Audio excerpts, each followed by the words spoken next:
पंजाब से खबर दे, वहां भी मूसलाधार बारिश का सिलसिला रात गए से शुरू हो गया है। लाहौर में वफे से बारिश का सिलसिला जारी है। कसूर शहर में भी बादल बरस रहे हैं। मूसलाधार बारिश शुरू होते ही मुतादिद फीडर स्ट्रिप कर गए हैं। महकमा मौसमियात का कहना है कि लाहौर समेत पंजाब के दीगर शहरों में आइंदा 48 घंटे तक गरज चमक के साथ बारिश होगी। यहाँ पर आपको अपडेट कर रहे हैं पंजाब के हवाले से। वहाँ भी मूसलाधार बारिश का सिलसिला रात गए शुरू हो गया है। लाहौर में वक्फे से बारिश का सिलसिला जारी है। कसूर शहर में भी बादल बरस रहे हैं। मूसलाधार बारिश शुरू होते ही मुतादिद फीडर स्ट्रिप कर गए हैं।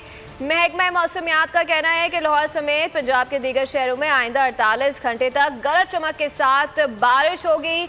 पंजाब के मौसम के हवाले से आपको अपडेट कर रहे हैं, जहां पर मूसलाधार बारिश का सिलसिला रात गए से शुरू हो गया है। लाहौर में वक्फे से बारिश का सिलसिला जारी है। कसूर शहर में भी बादल बरस पड़े हैं और मूसलाधार बारिश शुरू होते ही मुतादिद फीडर स्ट्रिप कर गए हैं। महकमा मौसमियात का कहना है कि लाहौर समेत पंजाब के दीगर शहरों में आइंदा 48 घंटे तक गरज चमक के साथ बारिश होगी। यहाँ पर आपको अपडेट कर रहे हैं पंजाब के वेदर के हवाले से, जहाँ पर मूसलाधार बारिश का सिलसिला जारी है और रात गए से ही बारिश का सिलसिला शुरू हो गया है। लाहौर में वफे से बारिश का सिलसिला जारी है। कसूर शहर में भी बादल बरस रहे हैं। मूसलाधार बारिश शुरू होते ही मुतादिद फीडर स्ट्रिप कर गए हैं। महकमा मौसमियात का कहना है कि लाहौर समेत पंजाब के दीगर शहरों में आइंदा 48 घंटे तक गरज चमक के साथ बारिश होगी। पंजाब के मौसम के हवाले से आपको अपडेट कर रहे हैं, जहां पर मूसलाधार बारिश का सिलसिला जारी है।